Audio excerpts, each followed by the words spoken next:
Chad Baker-Mazzara has entered the portal. Where do we go from here? In the world full of podcasts, he's the undisputed heavyweight champion of hot takes, an Auburn sports homer, master of the boog, and message board legend. Get your buttons buttoned and your hats flattened because the Top Button Podcast is about to kick off. And you don't want to miss your courtside seat. Now, here's your host, Charlie Five. Yes, sir. We're back. It's another episode of the Top Button Podcast. I'm your host, Kyle Rush, a.k.a. Charlie Five, and it is Friendship Friday time. I got my man, Eagle 9, a.k.a. Colin, here ready to break down Chad Baker-Mazzara ending our dreams, breaking our hearts, and going into the portal. Great news day, Colin, that we got stuff to talk about. We're going to talk about Chad going into the portal. Auburn did add a big basketball commit. We're going to talk about who's left. What do we got to do to kind of complete this roster? We're going to get to that in just a second. But before we do that, we got to give a quick shout out to Uncle Keith's Red Sauce. Go to UncleKeithsRedSauce.com. You got a little while longer to take advantage of the 30% off. Use coupon code TheBarn30 to take 30% off for the rest of the month. If you want to try it in a store first, if you live in the state of Alabama, you live close to a Publix, you can get it there. But if not, just go ahead and buy it in bulk. Just dive on in. Get you a case. Get ready to roll. If you love salsa and you want to try it with a little Southern kick, Uncle Keith's Red Sauce is for you.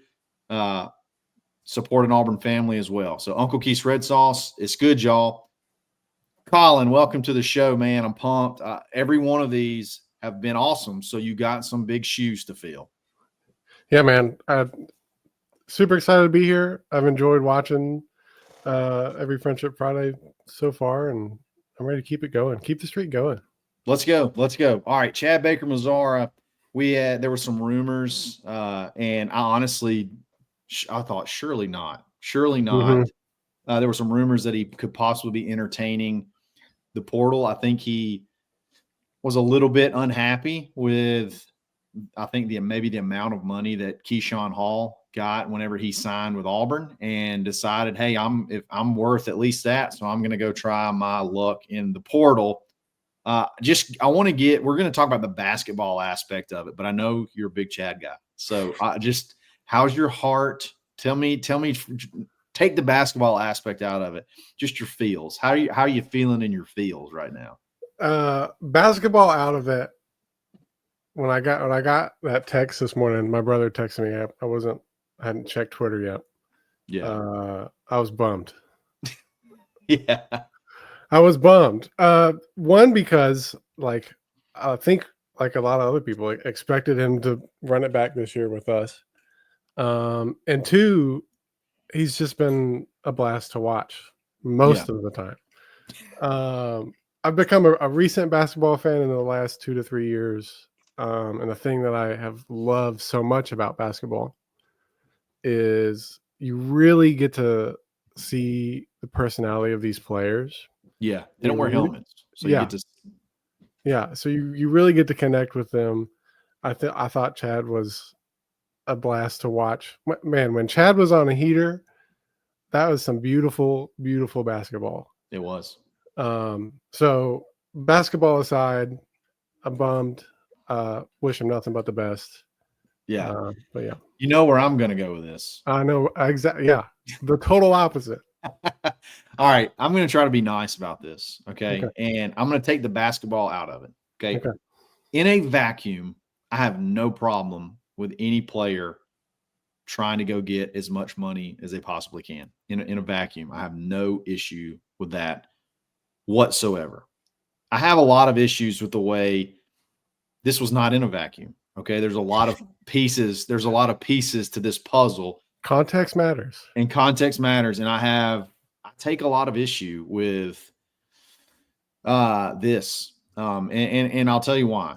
Number one, you're only as good as your word.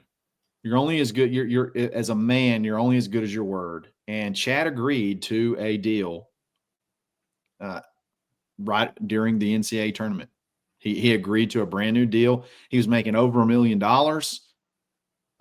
So that, number one, I don't like it when you're okay with something's awesome at one point in time, and then you just look across the table and you say, oh, wait a minute, now this thing that I have that I love that was awesome is not good anymore because now I want that.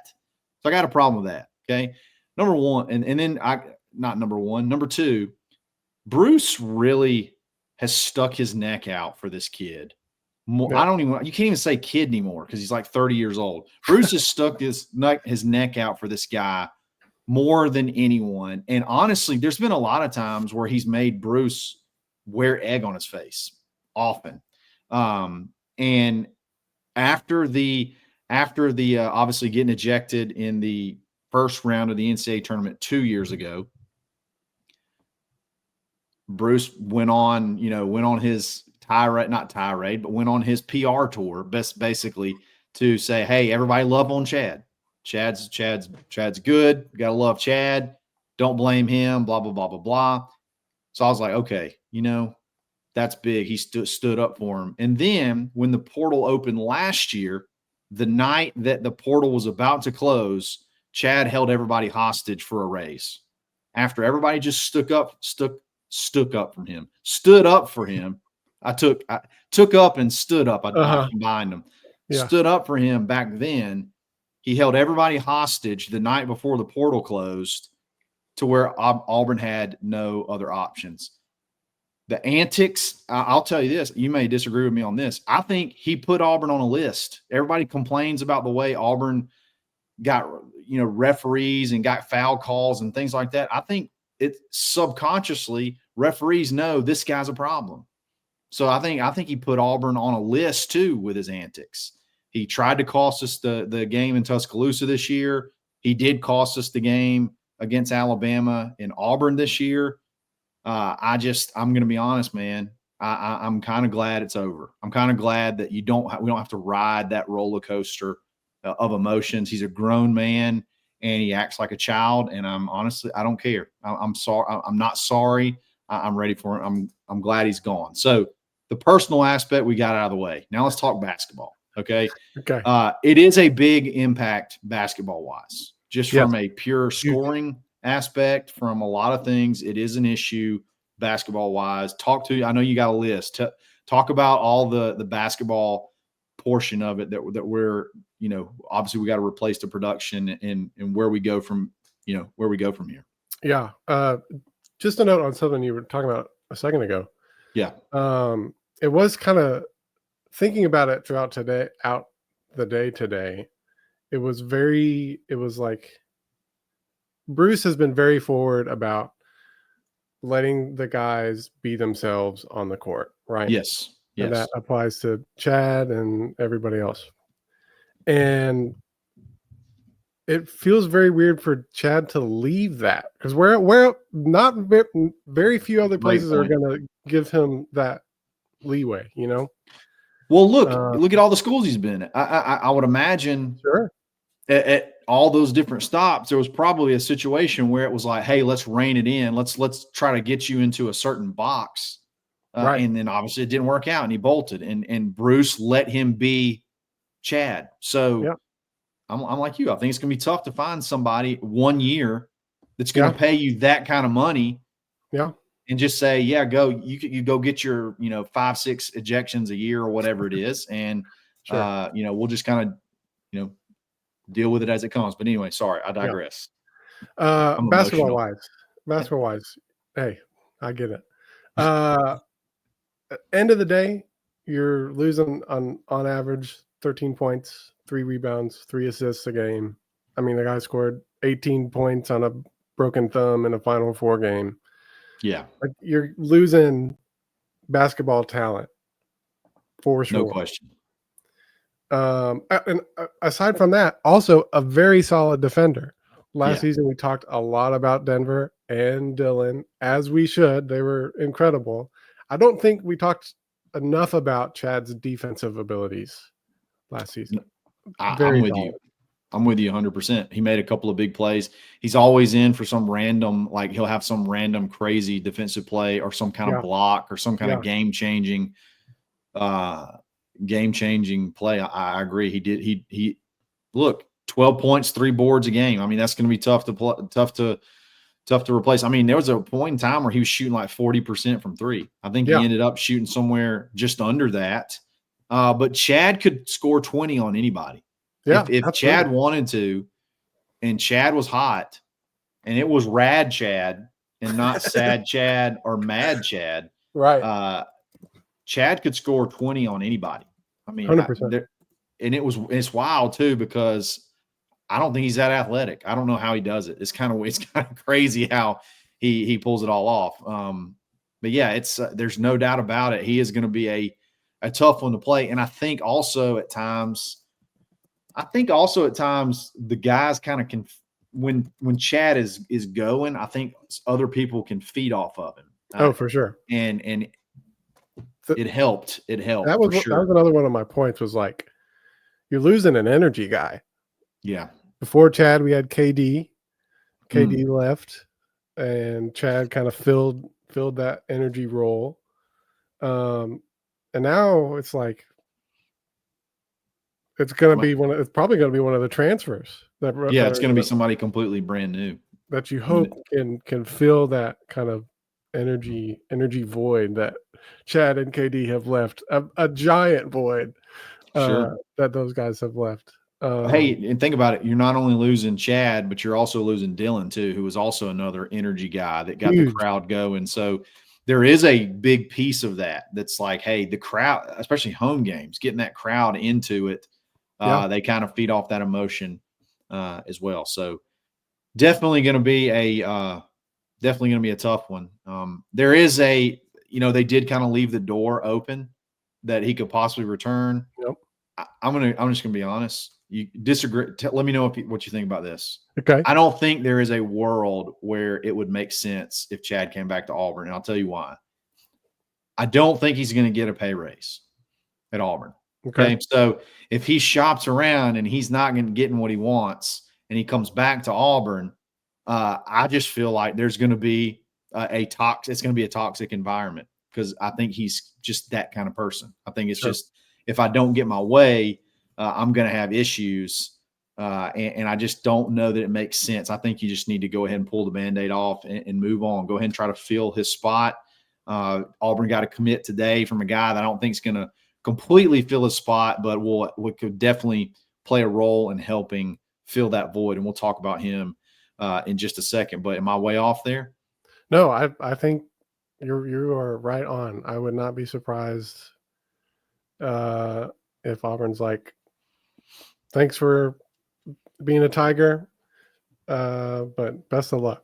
But I will say, if anyone could do it, if anyone could bring it back, I think Bruce would have the best shot at doing that. That definitely I agree with. If there's anybody on this planet, I mean, so he took. If there's anybody on the planet that could harness that, if there's anybody on the planet who could take an airplane fight before a Houston game and win that game, upset of the year. Chad was not involved in that.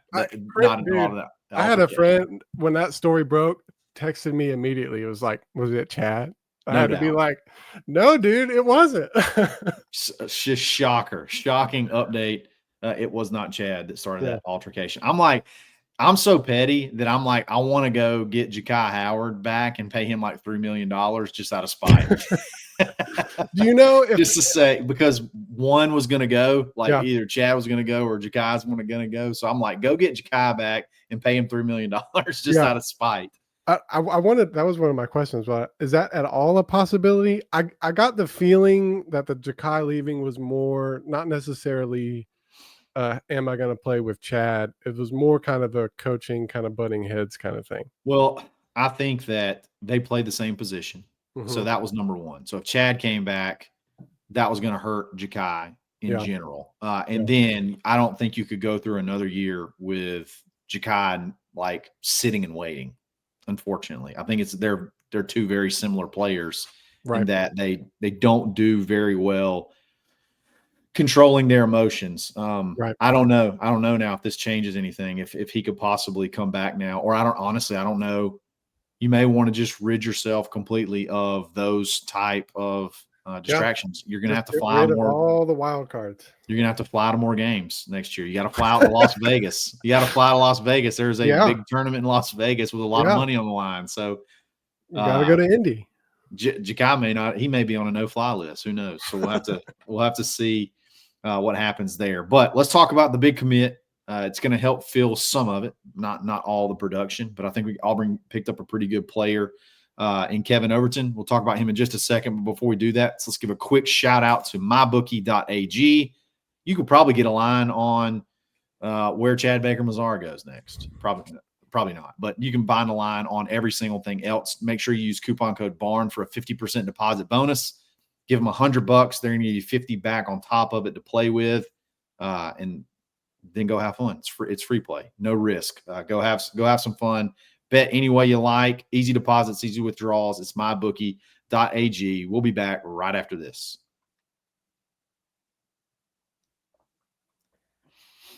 All right, let's talk about Kevin Overton. Auburn adds Kevin Overton, 6'5", 200-pound combo guard out of Texas Tech. He was sort of an off-the-bench type player. He played 22 minutes a game. He was in his sophomore year. He transferred from Drake, where he played like 30 minutes a game. And Texas Tech had a lot of guys. They ran a pretty deep rotation.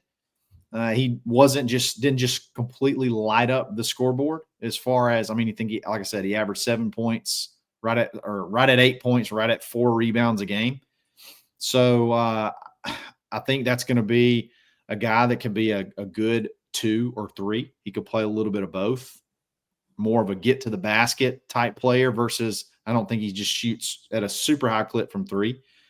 What have you seen out of Kevin Overton, and what do you think about that addition? I think it's a solid piece to pick up. Probably going to play at the 2, if I would guess. It would be between him and Bashir. Yes. During his freshman year at Drake, he averaged something higher than what he did off the bench at Tech. Yeah, 11 points a game. At Drake. 11 points a game. So again, very solid. I think he's a physical guy. So I like this pickup. Yeah, I think again, you love Bashir. You love Abdul Bashir. I think Bruce said if he sees it, he can make it. You think that he's probably going to be your starting 2 guard. He could also play 3 now that Chad's gone, so he could play 2 or 3. I think this guy could do both as well. So, hey, I'll take as many of the 6'5", 6'6", freaky athlete dudes that could play 2 and 3. I'll take as many as we can get, and I don't think we're probably not done there either. So, again, I wouldn't expect this guy to come put up Chad type numbers, but I think he could be a really good role player. I'm curious to see just like what the offense in general looks like. I think it's going to be a lot different moving forward. So Kevin Overton, Auburn lost 1, but they also added 1 as well. Colin, I'm going to read you the roster really quick. Okay. And let's talk through what we got to do to finish this thing off. Okay. So obviously you got Tahad Pettiford. That's the big one. He's testing the NBA waters. Hopes and prayers. I feel really good that he'll be back, but you never know. You just signed Keyshawn Murphy. He'll be your big man. He could play 4 or 5. So you got 1 big man. You got the other big man, Emeka Oporum, the Butler Community College 7-footer. So you got those 2 bigs back there. I'm very excited about Oporum. I watched his highlight film that Butler put out. Shades. Man, if his athleticism can translate to the SEC, he could be a defensive problem. I think he could be a really a big asset on the defense. Doesn't not have to play 20 minutes a game. No. Maybe if he can just give us 18 to 20 a game and be a good, don't get in foul trouble and be a force on rebounding and blocking shots, I think he could be a really good player. Yeah. One of the things I read when we signed him, he was that he's a big effort guy, loves to give 100%. And we know what Bruce and company have done with that kind of player, and Dylan and Cheney. So over the next year or two, I think he's gonna be big. He's got some athleticism too for a big guy. He's not just a big guy that just stands around. Like, he can run the floor a little bit too. He can move. So, and then my favorite, obviously, addition is Keyshawn Hall. I think he's a superstar. I mean, the Big 12's leading scorer. I've seen some talk of like he could probably play like a small ball 4 at times at 6'7", 235. But I think, honestly, he could play any position 2 through 4. So I think he could play shooting guard, he could play the wing, or he could play at the 4. I mean, he could do whatever. He can kind of do it all, I think, and he's going to do that quite a bit when he gets here. Yeah, especially like a brand new team essentially next year, especially now with Chad gone. It's like to have that guy where you can plug in and play in a position of need is huge. No, for sure. Then you got Abdul Bashir, who we just mentioned. Dude's a bucket. I mean, you got another 6'7". I would say you could probably get that's probably as close as you could get to Chad Baker-Mazzara as you can get. I mean, and he had a little bit better of a JUCO, I guess, I don't want to say career, but he had a better of a JUCO statistics before he came. Right. He moves up. So would you say he's more of a Chad or more of a Miles Kelly? I would say more of a Miles Kelly. He's just 6'7". I think he's going to be. I think he's going to be more of a Miles Kelly type player. He's just 6'7", and I think you can't obviously coach that. So very, very excited about him. Then obviously we just talked about Kevin Overton, and then don't forget our high school guys. You got Caden Magwood, who I love, but can you just depend on him to be a backup point guard in the SEC? Right. Sebastian Williams-Adams, who I think people are sleeping on. I think he could be a very good power forward. He could be your 4 off the bench, and I don't think you'll miss a wink. And then Simon Walker, who I think is your sharpshooter that could just kind of play in that combo guard position. What do you think after looking at that? What do you want to see Auburn add? That's how many? 1, 2, 3, 4, 5, 6, 7, 8, 9. That's 9 scholarships. You get 13. Bruce hasn't typically used all 13. Right. How do you finish this roster off? Like, what do you want to see? I think you need a starting 3. Okay. And I think you need, at the very least, a guy who can play the 3 or 4. Yeah. Or a 4 and 5. Yeah. That way you can kind of shift some guys around. And I think that would be a solid enough roster there that you can do some damage. I like that. I want one more guy that could play some point if needed. I don't think What's that? Absolutely. I said I don't think that's a bad idea at all. Yeah, I love Tahad, and I think Tahad could play 40 minutes a game, but like you're going to need somebody to be able to spell him. And currently, just looking, I'm not 100. I mean, you could let Caden Magwood do it, but again, it's a true freshman. He's got a little bit of KD in him. He's got a little bit of that Chad killer mentality about him. Some of his highlight film is pretty fun to watch. Yeah. But I would love to see like maybe a 2 guard that could play a little bit of a point. I think that would be great. And then I'm with you. I think you need one more big guy that's flexible, a flexible big guy that could play 4 or 5, like you mentioned. Maybe more so on the 4 side, just play that power forward role that we like to that Bruce likes to run. That Jalen Williams that can stretch out and pop a 3. I don't think you really have that guy right now. Yeah. I don't think it's far off. I like the pieces. Yeah. I think you got some superstar. I don't even think we mentioned Keyshawn Murphy, who I really love. So we have the nucleus is there. I think you just got a few pieces you're looking to add, and I think they're going to be obviously trying hard to finish it off. I think if you do bring in a one, like you were saying, that I would want an experienced guy, a good defender. As much as I love Tahad and watching Tahad, that was definitely his biggest weakness. I definitely expect that to improve going into this next season.